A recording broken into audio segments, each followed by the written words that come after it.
नमस्कार दोस्तों, decode exam में आप सभी का स्वागत है। आज की क्लास में हम लोग डिस्कस करेंगे मॉक टेस्ट जो कि आपके UP PCS prelims RO ARO exam दोनों के लिए बहुत ही महत्वपूर्ण है। तो चलिए आज की क्लास को स्टार्ट करते हैं मेरे साथ ऐश्वर्या सिंह के साथ। अगर आज की क्लास में आपको किसी भी तरीके का डाउट होता है तो आप कमेंट बॉक्स में पूछ सकते हैं। क्लास डिकोड एग्जाम आप लोगों के लिए फाउंडेशन कोर्स लेके आया है, जो कि आप अगर ज्वाइन करना चाहते हैं तो इस व्हाट्सएप नंबर पे आप कांटेक्ट करिए। इस फाउंडेशन कोर्स में एंटायर आरओ एआरओ के सिलेबस को कवर किया गया है थ्रू वीडियो लेक्चर्स। यहाँ पर आपको नोट्स प्रोवाइड की जाएगी पीडीएफ के फॉर्मेट में, आपको टेस्ट सीरीज प्रोवाइड की जाएगी जहां पर आप अपने परफॉर्मेंस को इवेलुएट कर सकते हैं। और अगर किसी भी तरीके का डाउट होता है तो आप टेलीग्राम ग्रुप पे डिस्कस भी कर सकते हैं। क्लास इस कोर्स से रिलेटेड कोई भी इन्फॉर्मेशन चाहिए तो नीचे व्हाट्सएप नंबर पे आप कॉन्टेक्ट करिए। डिकोड एग्जाम आप लोगों के लिए समान हिंदी की पुस्तक भी लेकर आया है, जो कि आप घर बैठे ऑर्डर कर सकते हैं फ्लिपकार्ट या फिर अमेजोन से, या फिर अगर आप चाहें तो इसको अपने नियरेस्ट बुक स्टोर पे जाकर खरीद भी सकते हैं। परीक्षा की दृष्टि से महत्वपूर्ण पुस्तक है, तो एक बार इसका अध्ययन आप लोग जरूर करें। और अगर इससे रिलेटेड कोई भी इन्फॉर्मेशन चाहिए तो इस नंबर पर व्हाट्सएप करिए क्लास, यहाँ पर आपको सारी इन्फॉर्मेशन मिल जाएगी। चलिए आज की क्लास का हम पहला प्रश्न देखते हैं। Which of the following is not correctly matched? यहाँ पर आपको ऑप्शंस दिए हैं, इसमें से आपको बताना है कौन सा सही नहीं है। तो acid present in a vinegar, सिरके में उपस्थित जो अम्ल है वो आपका एसिटिक एसिड है, जो कि बिल्कुल सही ऑप्शन दिया गया है। ठीक है। Compound present in a bones, bones में कौन सा आपका कंपाउंड प्रेजेंट होता है? Calcium phosphate. ठीक है। सोरिंग ऑफ मिल्क, दूध का खट्टा होना, दूध का खट्टा होना दिया गया है नाइट्रिक एसिड की वजह से होता है। और आखिरी में आपको दिया गया acid present in a gastric juice, अमाशय रस में उपस्थित अम्ल हाइड्रोक्लोरिक एसिड होता है। तो यहाँ पर मैं आपको बता दूं डी ऑप्शन भी आपका सही है। यहाँ पर दूध का खट्टा जो होना होता है वो नाइट्रिक एसिड की वजह से नहीं, वो लैक्टिक एसिड के प्रेजेंस से होता है। ये आपका पूछा गया प्रश्न है। अगले प्रश्न को अब हम देखते हैं। Which one of the following organic acid is abundant in a grapes, tamarind and banana. तो कौन सा आपका एसिड आपको अंगूर में मिलता है, इमली में मिलता है, केले में प्रचुर मात्रा में मिलता है? Acidic acid, citric acid, lactic acid या फिर टार्ट्रिक एसिड? तो अभी हमने देखा यहाँ पर आपका सही उत्तर क्या होगा? Tartaric acid. लैक्टिक एसिड की बात करें तो दूध में आपको लैक्टिक एसिड मिलता है। सिट्रिक एसिड की बात करें तो खट्टे फलों में जैसे नींबू हो गया, संतरा हो गया, आंवला हो गया। और एसिडिक एसिड अभी हमने देखा सिरके में। तो इस ऑप्शन का सही उत्तर क्या हो गया? डी। चलिए अगला प्रश्न हम देखते हैं। अच्छा, अगला प्रश्न देखने के पहले हम कुछ और चीजों को देखते हैं। जैसे जब हम मैलिक एसिड की बात करते हैं, मैलिक एसिड आपके सेब में मिलता है। ठीक है। पेपर में अगर पूछे कि सेब में कौन सा एसिड प्रेजेंट होता है तो आप मैलिक एसिड बताएंगे। टोमेटो की बात करें, टोमेटो में कौन सा एसिड है तो वो ऑक्सैलिक एसिड है। ग्रेप्स की बात करेंगे तो टार्ट्रिक एसिड। ठीक है। ग्रेप्स हो गया आपका, इमली हो गया, इन सब में। ऑरेंज की बात करेंगे तो सिट्रिक एसिड या फिर एस्कॉर्बिक एसिड जिसे हम कहते हैं। ठीक है। फिर ब्यूट्रिक एसिड आपका रेंसिड बटर में प्रेजेंट होता है। और मिथेनोइक एसिड की हम बात करें तो मधुमक्खी के जो बीन्स होते हैं, जो जब वो काटती है तो उसमें मिथेनोइक एसिड प्रेजेंट होता है। ये भी याद रखिएगा, परीक्षा में यहाँ से भी प्रश्न बनता है। अगली चीज को देखते हैं हम। विच one of the following vitamin is essential for the normal vision? यहाँ पे फोलिक एसिड है, राइबोफ्लेविन है, नियासिन है या फिर रेटिनॉल है। तो यहाँ पे नॉर्मल विजन की बात की गई है। ठीक है। तो कौन सा इंपॉर्टेंट होता है आपका? तो रेटिनॉल इंपॉर्टेंट होता है नॉर्मल विजन के लिए। तो यहाँ पे डी आपका सही उत्तर है। देखिए जब हम रेटिनॉल की बात कर रहे हैं तो विटामिन ए की हम बात कर रहे हैं, और अच्छे विजन के लिए विटामिन ए का होना जरूरी होता है। ए का होने की बात कर रही हूं मैं। और अगर विटामिन ए का नहीं प्रेजेंट होता है बॉडी में तो एक बीमारी होती है जिसको कि हम क्या कहते हैं? Night blindness. याद रखिएगा। यहाँ पर देख लीजिए, यहाँ पे फैट सॉल्युबल विटामिन की बात कर रहे हैं। पेपर में अगर पूछेगा आपका कि फैट सॉल्युबल विटामिन कौन कौन से होते हैं तो आप डेका बताएंगे। Vitamin B, vitamin E, vitamin K और विटामिन ए जो है ये आपके फैट सॉल्युबल विटामिन है। मैंने अभी बताया रेटिनॉल आपका हम विटामिन ए को कहते हैं, और इसकी कमी से नाइट ब्लाइंडनेस होती है। ये चीज याद रखिएगा। विटामिन डी आपको पता है हड्डियों में पाया जाता है, तो ऑस्टियोपोरोसिस, तो बोन आपकी वीक हो जाती है अगर ये प्रेजेंट नहीं होते हैं तो। याद रखिएगा ये भी चीज। चलिए अब हम और देखते हैं यहाँ पर water soluble vitamin. Water soluble vitamin में खाली आपके विटामिन बी होता है और विटामिन सी होता है।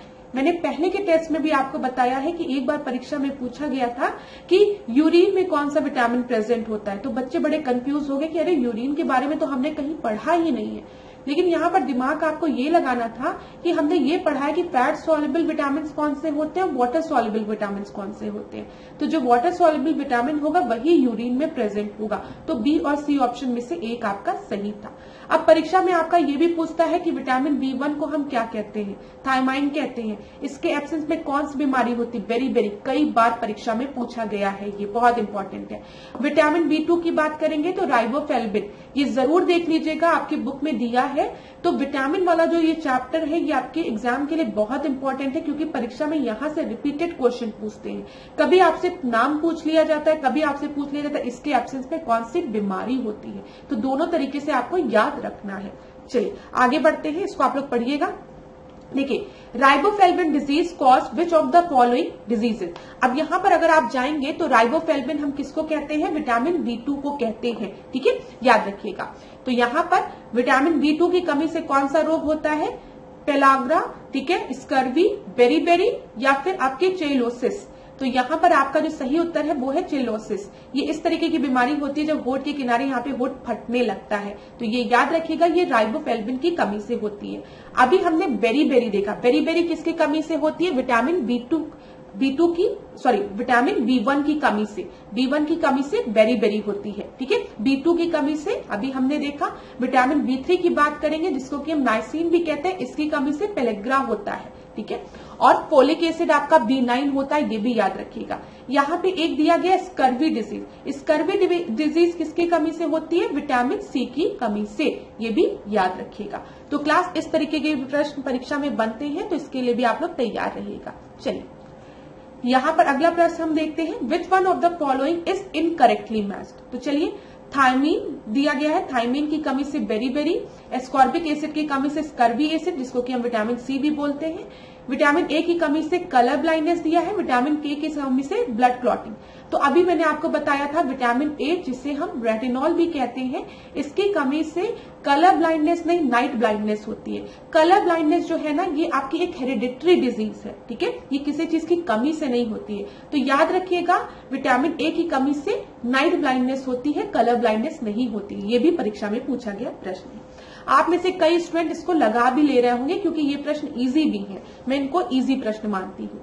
अ peeling of onion causes the tears as onion release, ठीक है। जब प्याज को छीला जाता है तो उसमें से कौन सा एसिड निकलता है, sulphonic acid, sulphuric acid, amino acid या फिर कार्बोलिक एसिड। तो यहाँ पे पीलिंग ऑफ अनियन में जब छीला जाता है उसको तो सल्फ्यूनिक एसिड निकलता है।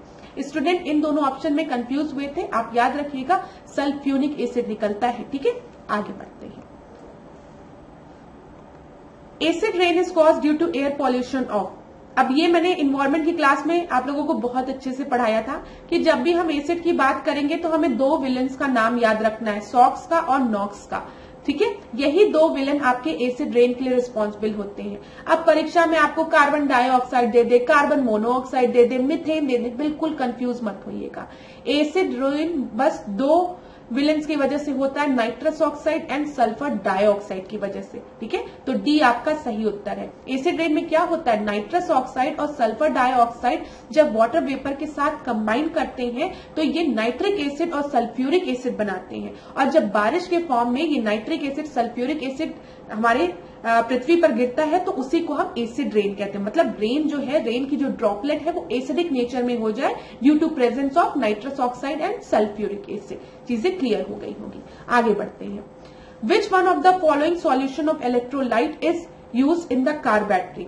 तो यहाँ पे sodium sulphate, nitric acid, sulphuric acid और पोटेशियम नाइट्रेट। तो सॉरी क्लास, किसका यूज हम लोग कार बैटरीज में करते हैं, तो सल्फ्यूरिक एसिड का करते हैं। सी आपका सही उत्तर है।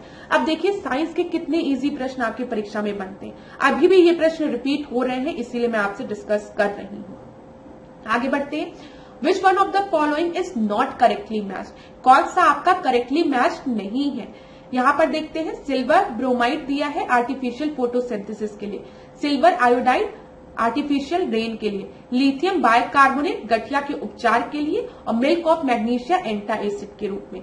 तो मिल्क ऑफ मैग्नीशिया जो है वो आपका एंटा एसिड, ठीक है, जब बहुत एसिडिटी बढ़ जाती है तो दूधिया मैग्नीशिया का यूज किया जाता है।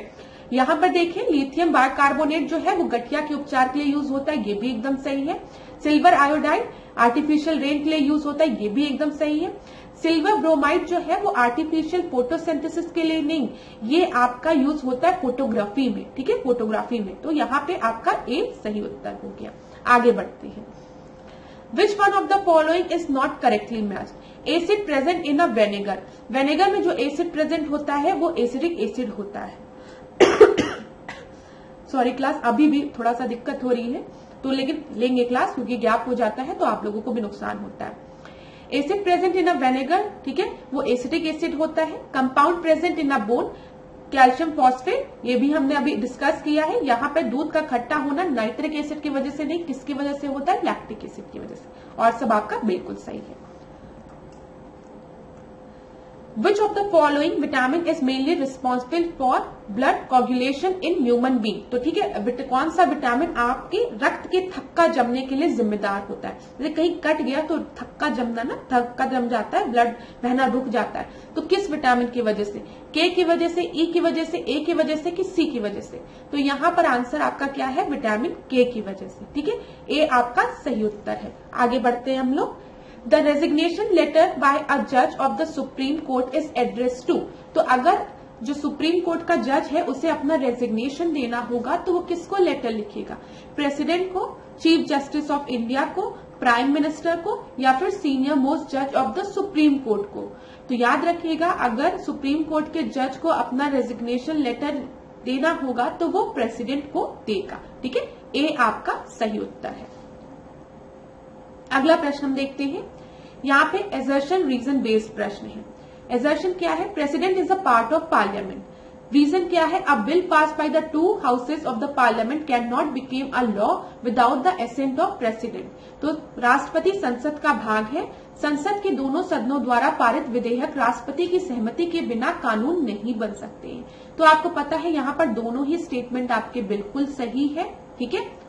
जब हम बात करते हैं संसद की, पार्लियामेंट की, तो यहाँ पर हम किसकी बात करते हैं? लोअर हाउस की, लोकसभा की, अपर हाउस जिसको कि हम राज्यसभा कहते हैं, और प्रेसिडेंट की।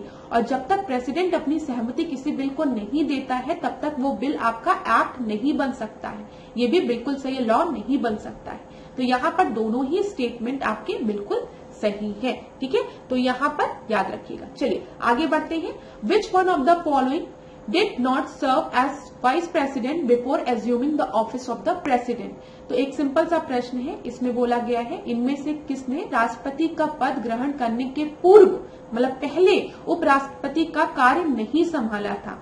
तो यहाँ पे वेंकट रमन की बात की गई है, नीलम संजीव रेड्डी की बात की गई है, डॉक्टर जाकिर हुसैन की बात की गई है और डॉक्टर शंकर दयाल की बात की गई है। तो यहाँ पर आप याद रखिएगा, नीलम संजीव रेड्डी ने कभी भी उपराष्ट्रपति का पद नहीं संभाला था राष्ट्रपति बनने के पूर्व, ठीक है। बी आपका सही उत्तर है। आगे देखते हैं। भारत के राष्ट्रपति के विशेष अभिभाषण के संदर्भ में निम्नलिखित में से कौन से कथन आपके सही हैं? राष्ट्रपति लोकसभा के साधारण निर्वाचन के पश्चात प्रथम सत्र और प्रत्येक वर्ष के प्रथम सत्र के आरंभ में संसद के दोनों सदनों की संयुक्त बैठक को संबोधित करता है। दूसरा है, राष्ट्रपति अपने अभिभाषण में संसद को उसके आह्वान के कारण के विषय में सूचित करता है। तो क्लास ये बात बिल्कुल सही है। जब भी joint meeting of both the houses होता है at the commencement of the first session, जब फर्स्ट सेशन होता है, ठीक है, प्रत्येक वर्ष के प्रथम सत्र के आरंभ की बात की गई है, ठीक है। आफ्टर द जनरल इलेक्शन, तो प्रेसिडेंट उसको संबोधित करता है, एकदम सही है।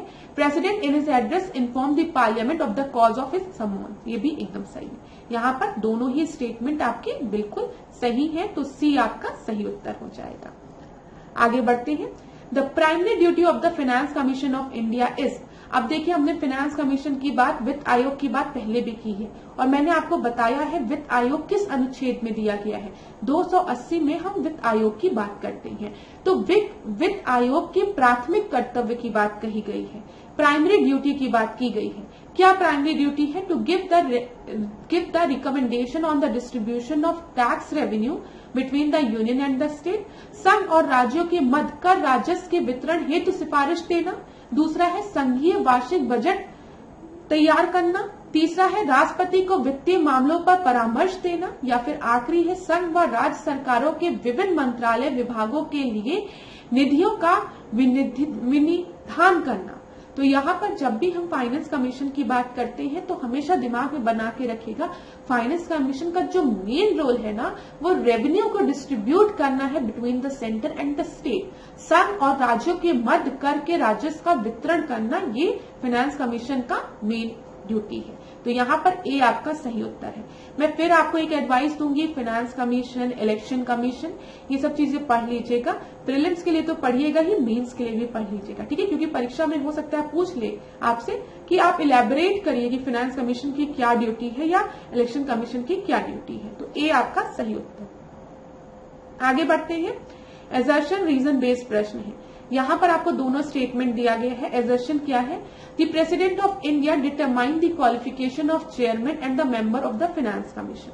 रीजन दिया गया है the chairman and the member are appointed by the president of India. तो अभी कथन है, वित्त आयोग के अध्यक्ष व सदस्यों की योग्यताओं का निर्धारण भारत का राष्ट्रपति करता है, ठीक है। कारण है, अध्यक्ष व सदस्यों की नियुक्ति भारत के राष्ट्रपति के द्वारा होती है। तो यहाँ पे क्लास देखिए, chairman and the member of finance commission की अगर हम बात करें तो वो राष्ट्रपति द्वारा अपॉइंट होता है, ये एकदम सही है। लेकिन president of India qualification determine करता है इनकी मेंबर की और चेयरमैन की, ये गलत है, ये पार्लियामेंट डिसाइड करता है। तो यहाँ पर खाली आपका कारण ही सही है। तो A is false, R is true, D आपका सही उत्तर है।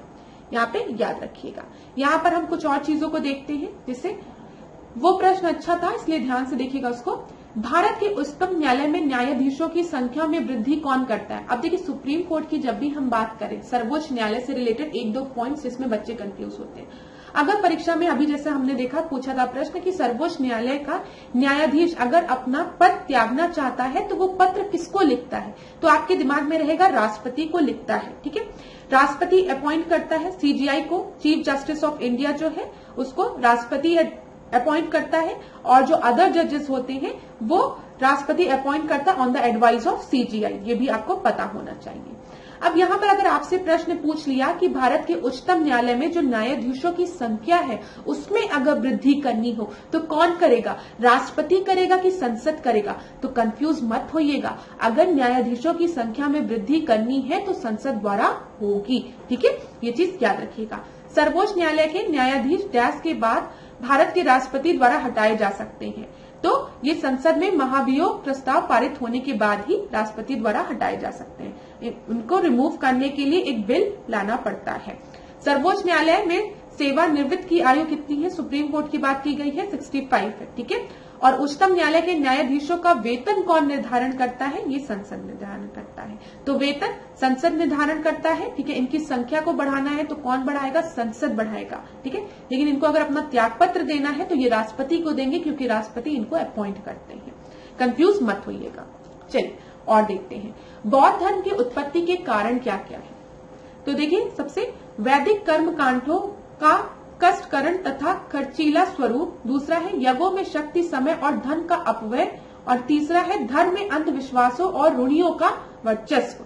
तो यहाँ पर इमरजेंस ऑफ बुद्धिज्म की बात हो रही है, तो ये तीनों फैक्टर जो है ये आपके इन्हीं तीनों फैक्टर के कारण बुद्धिज्म का आपका वो हुआ था, राइज हुआ था, मतलब इमरजेंस हुआ था। देखिए क्या हुआ था कि जो बुद्धिज्म के मतलब राइज होने के पीछे कारण क्या था? जो वैदिक कर्म कांड थे, आपको पता है कि पंडित जो थे वो डोमिनेट कर रही थी सोसाइटी को, जो आपकी पंडित क्लास थी, ठीक है। तो इस वजह से कहीं ना कहीं जो चीज बुराइयां थी वो भी फैल रही थी, जो क्लास थी वो डिस्ट्रीब्यूट हो चुकी थी वेरियस डिफरेंट क्लासेस में। तो यही चीज यहाँ लिखी है, वैदिक कर्म कांडों का कष्टकर तथा खर्चीला स्वरूप, यज्ञों में शक्ति, समय और धन का अपव्यय, धर्मों में अंधविश्वास बढ़ गया था और रूढ़ियों का वर्चस्व हो गया था, ठीक है। और यहाँ पे देखिए कृषक व व्यापारी वर्ग का असंतोष, याद रखिएगा। अगला देखते हैं, दिल्ली में प्रथम अफगान राज्य की स्थापना किसके द्वारा की गई थी? तो first Afghan state in Delhi की बात की गई है। अलाउद्दीन खिलजी, इल्तुतमिश, बहलोल लोदी या फिर बाबर द्वारा। तो यहाँ पर जो फर्स्ट अफगान स्टेट था दिल्ली में, उसका एस्टेब्लिशमेंट किसके द्वारा हुआ था? बहलोल लोदी की द्वारा। ठीक है, सी आपका सही उत्तर है। अगला प्रश्न देखते हैं। नेत्रदान में नेत्र का कौन सा भाग दान किया जाता है? ठीक है, तो कौन सा भाग दान किया जाता है नेत्रदान में? देखिए यहाँ पे दिया है दृढ़ पटल, फिर रेटिना, फिर आइरिस या फिर कार्निया। तो यहाँ पर आप याद रखेंगे जो आपका डोनेट किया जाता है वो कौन सा पार्ट है आपका? वो है कॉर्निया। कॉर्निया डोनेट किया जाता है। तो इस प्रश्न का सही उत्तर क्या हो जाएगा? डी। डी आपका सही उत्तर है। कॉर्निया आपको यहाँ पर दिख रहा होगा, ये कॉर्निया है। ठीक है, अगर आई डोनेशन होता है तो कॉर्निया डोनेट की जाती है। अगला प्रश्न देखते हैं। निम्नलिखित प्रमुख यूरोपीय कंपनियों में किसकी स्थापना सबसे पहले हुई थी? तो पुर्तगाली ईस्ट इंडियन कंपनी की, फ्रांसीसी ईस्ट इंडियन कंपनी की, ब्रिटिश ईस्ट इंडियन कंपनी की या फिर डेनिश ईस्ट इंडियन कंपनी की। तो यूरोपियन कंपनीज में सबसे पहले स्थापना किसकी हुई थी? तो बहुत ही आसान प्रश्न है, ये आपकी पुर्तगाली कंपनी की स्टैब्लिशमेंट सबसे पहले हुई थी। तो यहाँ पर आपका सही उत्तर क्या है? ए। ये प्रश्न आपका बहुत ही आसान प्रश्न है, ठीक है, लेकिन तब भी याद रखिएगा। अब परीक्षा में ये प्रश्न पूछना होगा तो इतने आसान तरीके से नहीं पूछा जाएगा।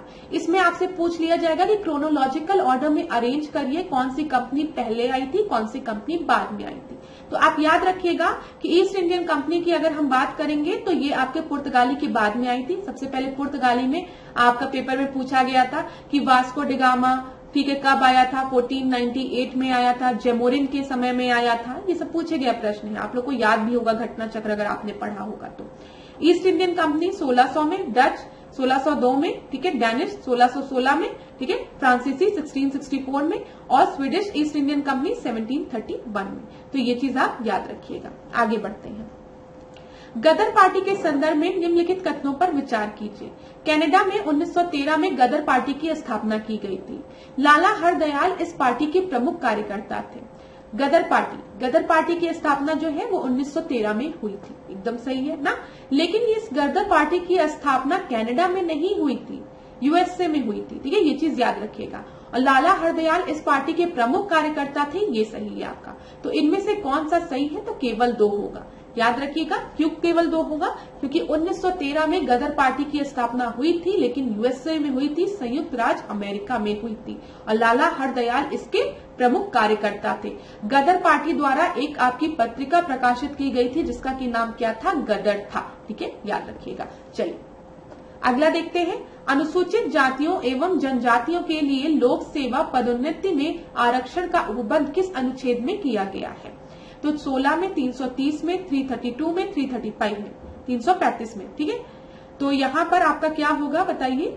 तो यहाँ पर बोला गया है हमारे कॉन्स्टिट्यूशन के किस आर्टिकल में ये प्रोविजन दिया गया है? For the reservation in promotion in public service for scheduled caste and scheduled tribe. तो ये आपका दिया गया है 335 में। ठीक है, डी आपका सही उत्तर है। डी आपका सही उत्तर है। ठीक है, अब देखिए क्लास, अगर हम अनुसूचित जाति और अनुसूचित जनजाति की बात करें तो 15 के जो क्लॉज 4 है उसमें भी शिक्षण संस्थानों में, एजुकेशनल इंस्टीट्यूट में रिजर्वेशन की बात की गई है। 16 की बात करेंगे जहां पर हमने equal opportunity in public employment बात की है, वहां पर भी बोला गया है कुछ एक्सेप्शन है, अगर लोक नियोजन में भी चाहे तो इनको रिजर्वेशन मिल सकता है। इसी तरीके से 335 के परंतु में लोक सेवा पदोन्नति में आरक्षण का उपवर्ग किया गया है। तो ये भी चीज आप याद रखिएगा। ठीक है, चलिए आगे बढ़ते हैं।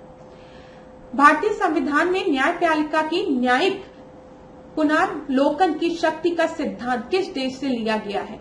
जुडिशियल रिव्यू की बात की गई है कि जुडिशियल रिव्यू का प्रोविजन कहां से लिया गया? बताइए, फ्रांस से, अमेरिका से, ऑस्ट्रेलिया से या फिर ब्रिटेन से? जब हम जुडिशियल रिव्यू की बात करते हैं तो इसका जो प्रोविजन है वो अमेरिका से लिया गया है। बी आपका सही उत्तर है। देखिए क्लास, जब भी हम जुडिशियल रिव्यू की बात करेंगे, अगर बोला जाएगा कि कहां पर किस आर्टिकल से हमें जुडिशियल रिव्यू के बारे में थोड़ी इन्फॉर्मेशन मिलती है, तो आप याद रखिएगा 32 और सुप्रीम कोर्ट के लिए। ठीक है, और यहाँ पर आप 226 याद रखेंगे, किसके लिए? यहाँ पे हाई कोर्ट के लिए। देखिए इसका प्रावधान संविधान में प्रत्यक्षता नहीं किया गया, एकदम डायरेक्ट नहीं किया गया है, किंतु अनुच्छेद 13, ठीक है, 32 और 226 में अप्रत्यक्ष रूप से इसका उपबंध करता है। तो परीक्षा में कभी भी जुडिशियल रिव्यू बोले कि इसको हमारे संविधान में बहुत अच्छे से समझाया गया है, तो आप याद रखेंगे नहीं, ठीक है, लेकिन अप्रत्यक्ष रूप से इसके बारे में बोला गया है। जुडिशियल रिव्यू मतलब समझ लेना, अपने डिसीजन को रिव्यू करना, ठीक है। चलिए पूर्वाविलोकन करना, ठीक है। चलिए लोकसभा के संदर्भ में निम्नलिखित कथनों पर विचार करते हैं। इसका गठन वयस्क मताधिकार के आधार पर होता है। सदस्यों की संख्या अधिकतम आपका कितना दिया गया है, 530 दिया गया है, ठीक है। तो ये बताइए कि क्या है यहाँ पर आपका ये क्या बोला गया, which of the following is incorrect. Incorrect की बात की गई है, तो इनकरेक्ट कौन सा होगा, 530 तो है नहीं है, ठीक है। तो यहाँ पर बी आपका इनकरेक्ट होगा, तो बी आपका इनकरेक्ट होगा, यहाँ पर देख लीजिए, ठीक है क्लास। अब देखिए क्लास, यहाँ पर जब हम अधिकतम संख्याओं की बात करते हैं तो 552 अधिकतम संख्या थी। यहाँ पर एक चीज आपको याद रखना है कि 552 में पहले जो 2 सीटें आपकी रिजर्व होती थी वो एंग्लो इंडियंस के लिए रिजर्व होती थी, लेकिन ये जो 2 सीटें एंग्लो इंडियंस के लिए रिजर्व होती थी अब उसको हटा दिया गया है। ये चीज आप याद रखिएगा, अब सीटें नहीं रिजर्व होती है उनके लिए, ये बात आपको याद रखना है। 530 मेंबर की अगर हम बात करेंगे तो 530 मेंबर जो है वो राज्यों से आते हैं और 20 जो है वो आपके सदस्य संघ राज्य क्षेत्रों से का प्रतिनिधित्व करते हैं। ये भी चीज आपको याद रखनी है, ये बात आप याद रखिएगा, एंग्लो इंडियंस वाला जो मैंने आपको बताया है। वैसे अब जो नई बुक्स आ रही है उसमें दिया रहता है, पुरानी बुक्स में आपको सही करना है। केंद्रीय संसद में सम्मिलित है लोकसभा, राज्यसभा, उपराष्ट्रपति। अभी हमने एक प्रश्न देखा था जिसमें हमने पार्लियामेंट की बात की थी और मैंने आपको बताया था पार्लियामेंट का एक पार्ट आपका राष्ट्रपति भी है। तो जब भी हम पार्लियामेंट की बात करते हैं, पार्लियामेंट में आपका लोकसभा जो कि लोअर हाउस है, राज्यसभा जो कि आपका अपर हाउस है और राष्ट्रपति, तीनों आते हैं। लोकसभा आपका डिसॉल्व हो सकती है, आपको पता है, लेकिन जो राज्यसभा है जिसको कि हम अपर हाउस कह रहे हैं वो एक परमानेंट हाउस है जो कि कभी भी डिसॉल्व नहीं हो सकती है। तो इस प्रश्न का सही उत्तर क्या हो जाएगा, डी आपका सही उत्तर हो जाएगा। यहाँ पर हम लोग देख लेते हैं, भारत के संविधान के अनुच्छेद 79 के अनुसार केंद्रीय संसद की परिषद में राष्ट्रपति तथा 2 सदन हैं जिन्हें राज्य की परिषद, राज्यसभा तथा लोकसभा का सदन लोकसभा के नाम से जाना जाता है। याद रखिएगा, आर्टिकल याद रखिएगा 79। नीचे 2 वक्तव्य दिए गए हैं, एक कथन है, दूसरा कारण है। तो देखते हैं कथन क्या है। वास्तविक कार्यकारी शक्ति मंत्रिपरिषद में निहित होती है। कारण है अनुच्छेद 74 में राष्ट्रपति को सलाह देने के लिए मंत्रिपरिषद की व्यवस्था की गई है।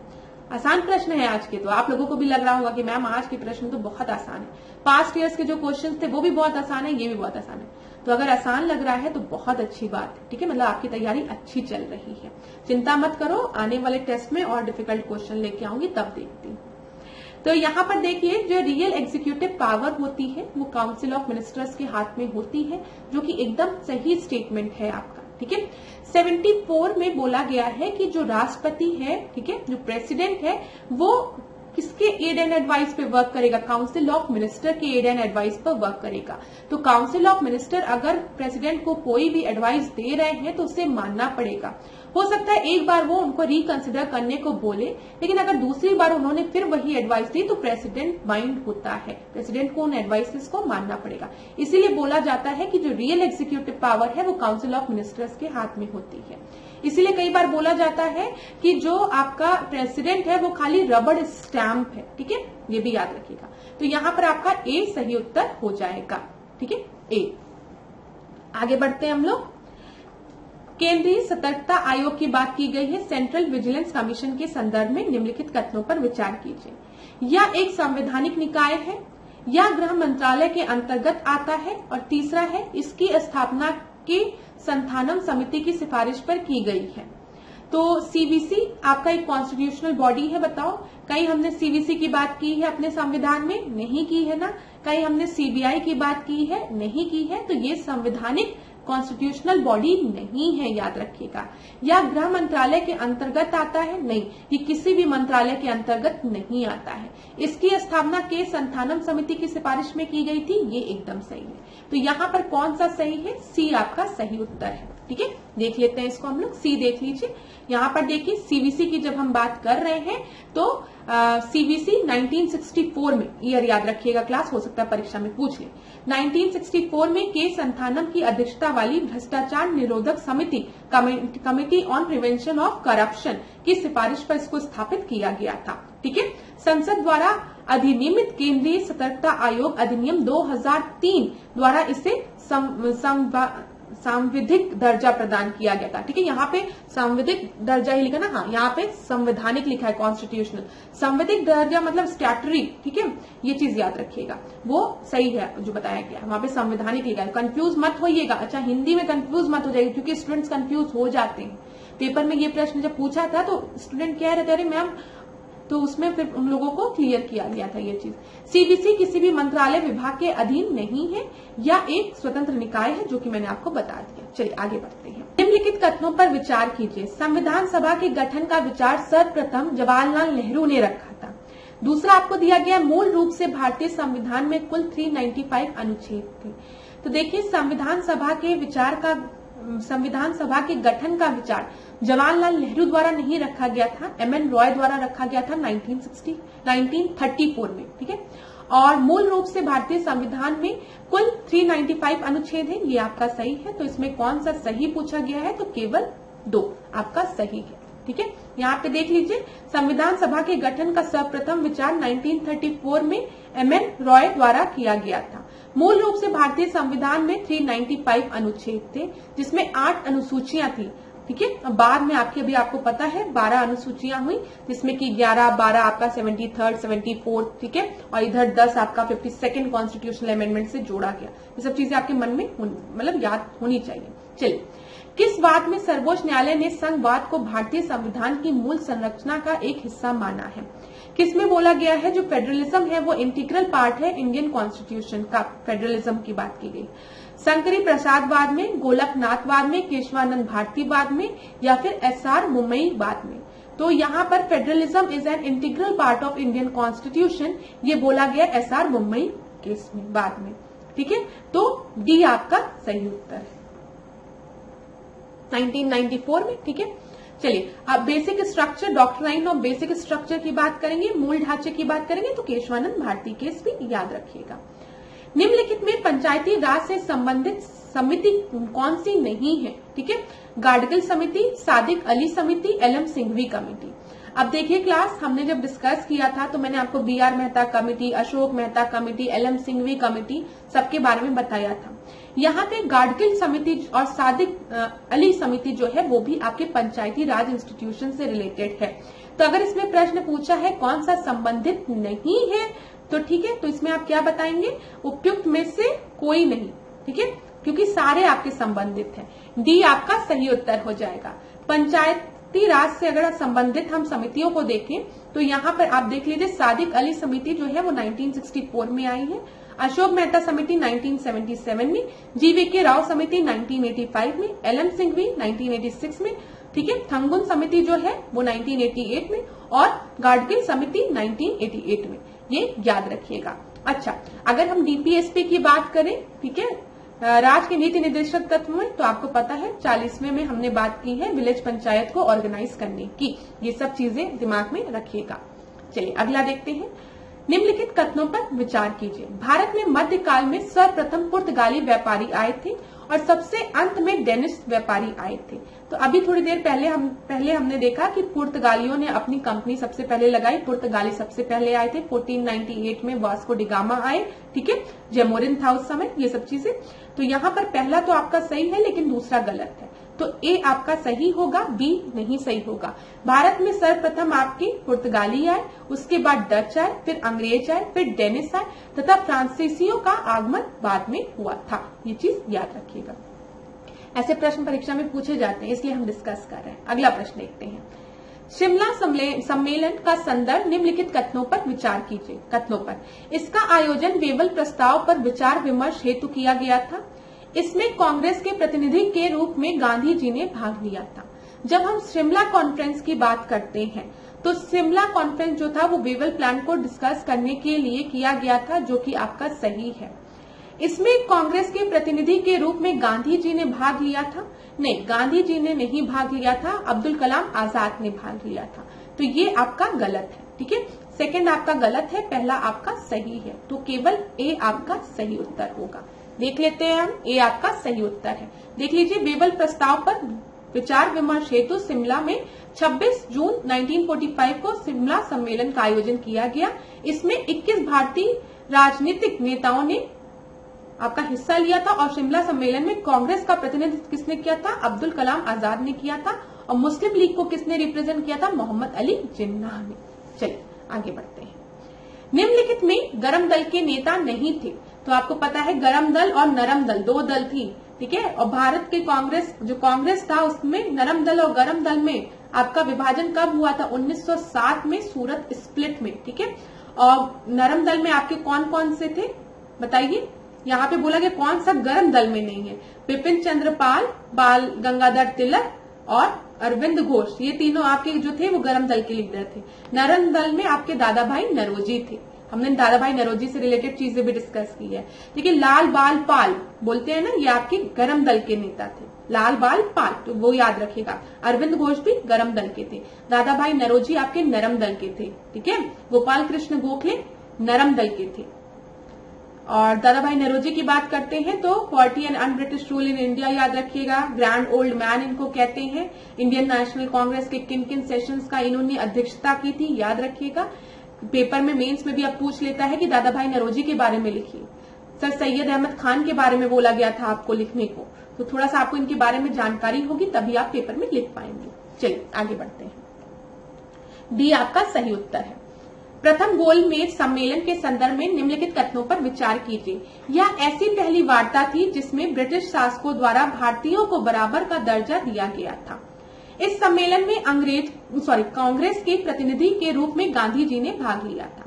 देखिए क्लास, पहली जो फर्स्ट राउंड टेबल कॉन्फ्रेंस थी, ठीक है, उसमें आपको पता है कि इंडियन नेशनल कांग्रेस ने पार्टिसिपेट नहीं किया था। क्यों नहीं पार्टिसिपेट किया था? क्योंकि भारत में एक बहुत बड़ा मूवमेंट स्टार्ट हो गया रहता है उस समय, जिसको कि हम सिविल डिसोबीडियंस मूवमेंट कहते हैं, सविनय अवज्ञा आंदोलन कहते हैं। तो फर्स्ट राउंड टेबल कॉन्फ्रेंस में कांग्रेस नहीं पार्टिसिपेट करती है, जिसकी वजह से कोई एक आपका रिजल्ट नहीं आता है। बोला जाता है सेकेंड राउंड टेबल कॉन्फ्रेंस होगी, लेकिन इसमें कांग्रेस का पार्टिसिपेशन जरूरी है। इसी वजह से मिलाया जाता है वॉइस रॉय को फोन और बोला जाता है कुछ भी करके सेकेंड राउंड टेबल कॉन्फ्रेंस में कांग्रेस को बुलाओ। तो यहाँ पे इरविन रहते हैं, इरविन गांधी जिससे कहते हैं कि चलिए हम एक पैक्ट साइन करते हैं, जिसको कि गांधी इरविन पैक्ट कहते हैं। गांधी इरविन पैक्ट में गांधी जी की कुछ शर्तों को पूरा किया जाता है और बाद में बोला जाता है कि सिविल डिसोबीडियंस मूवमेंट पे पॉज लगा के पहले चलिए सेकेंड राउंड टेबल कॉन्फ्रेंस में। तब Gandhi ji second round table conference में पार्टिसिपेट करते हैं और वो प्रतिनिधित्व करते हैं इंडियन नेशनल कांग्रेस का सरोजनी नायडू के साथ। तो सेकेंड में उन्होंने पार्टिसिपेट किया है, थर्ड में नहीं किया है। और सेकेंड में ही आपकी क्या होता है, कम्युनल अवार्ड की बात की जाती है, जिसके वजह से गांधी जी बहुत निराश होते हैं और भारत वापस आते हैं। फिर गांधी और अम्बेडकर के बीच में एक पैक्ट साइन होता है इन लोगों के बीच में, जिसको कि हम पूना पैक्ट कहते हैं।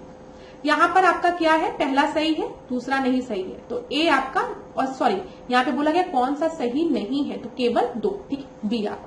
बी आपका सही नहीं है। आगे बढ़ते हैं।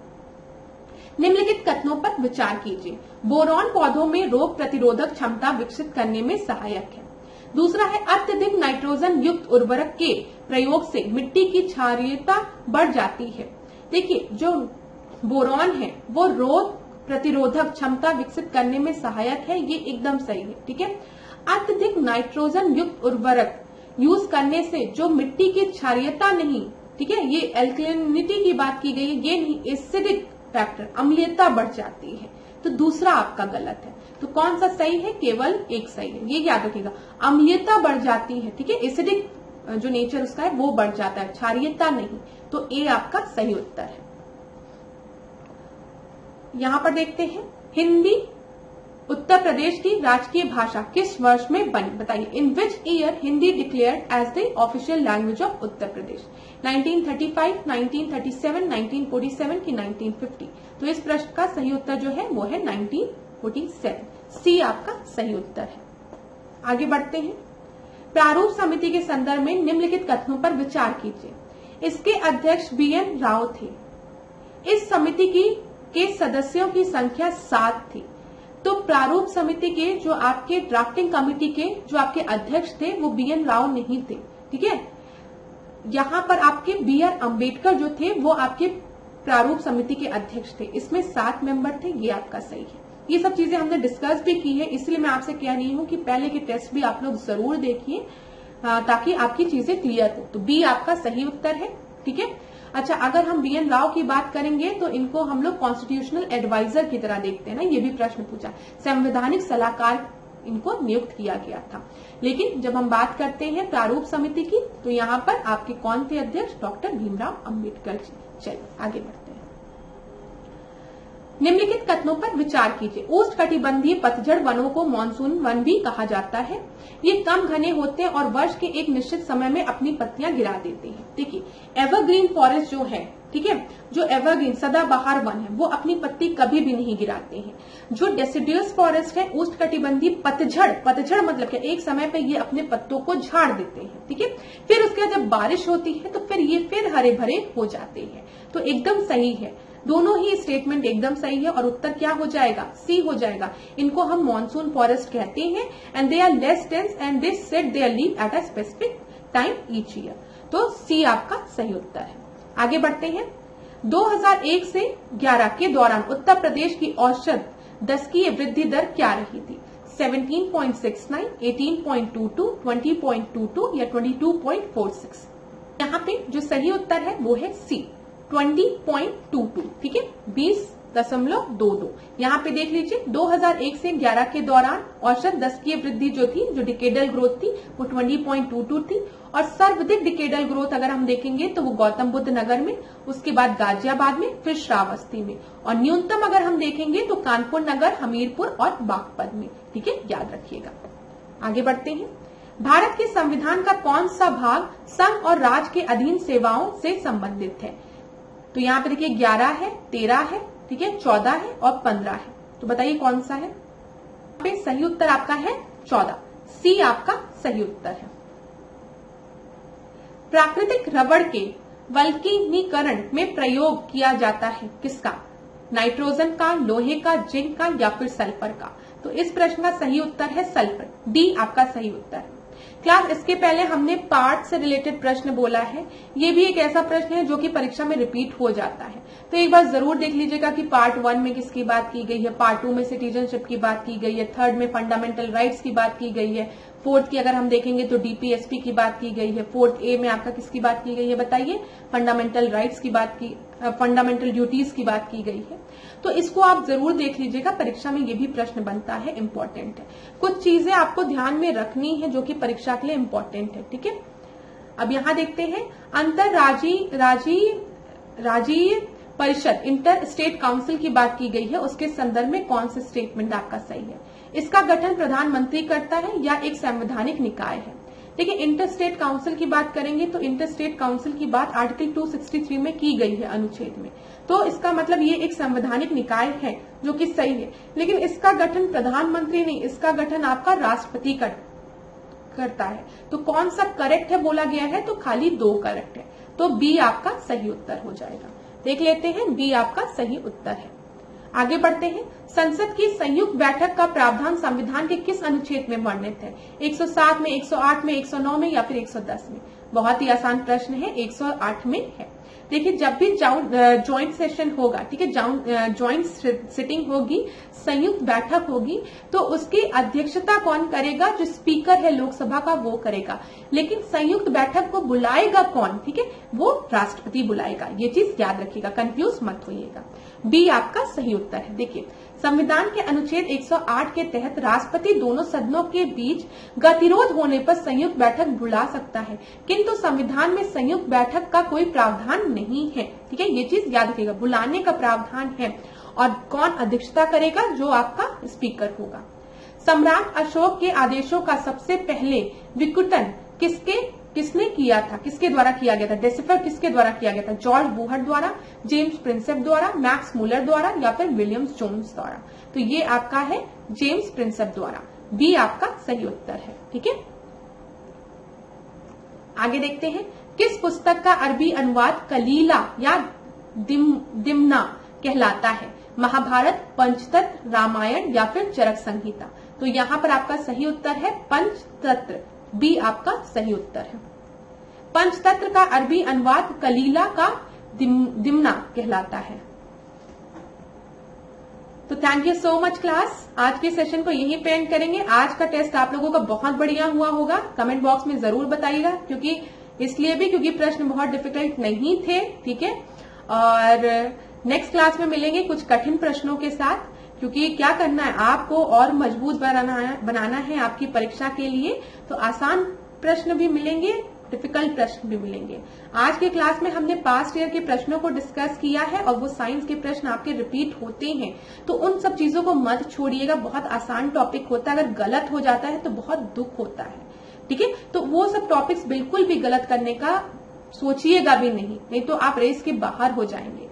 साथ ही साथ हम उन प्रश्नों को भी डिस्कस करेंगे जो कि आपकी पहली बार परीक्षा में पूछे गए, ताकि आपको आइडिया भी लगता रहे कि क्या क्या चेंजेस आ रहे हैं। और अगर आपको किसी भी तरीके की परेशानी होती है तो आप कमेंट बॉक्स में मुझसे पूछिएगा। आप में से किसी स्टूडेंट ने पूछा था मैम खाली टेस्ट पढ़ ले तो क्या हम एग्जाम क्वालिफाई कर लेंगे? नहीं, गलत बात है ये, ऐसा आप नहीं करेंगे, ठीक है। आपको पढ़ना है। अगर मैं आपसे कहूं कि मेरे टेस्ट से ही क्वेश्चन आएंगे तो ये गलत है बिल्कुल भी।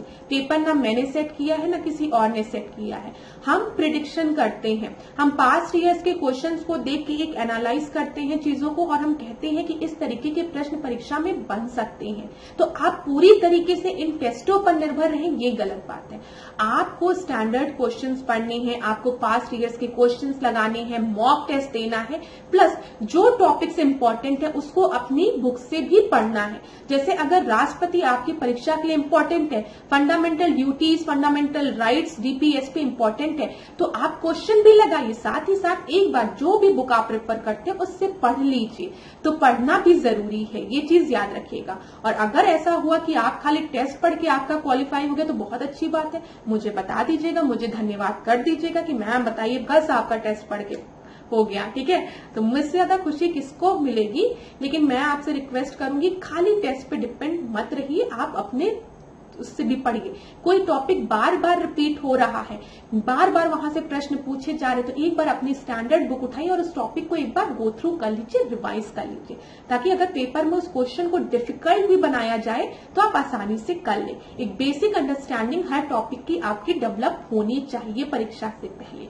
तो धन्यवाद क्लास। इसी तरीके से मेरे साथ ऐश्वर्या सिंह के साथ डिकोड एग्जाम के साथ बने रहिए। आपका दिन मंगलमय हो, खूब पढ़िए, खूब आगे बढ़िए। अगर कोई भी डिफिकल्टी होती है तो कमेंट बॉक्स में पूछिए। धन्यवाद क्लास।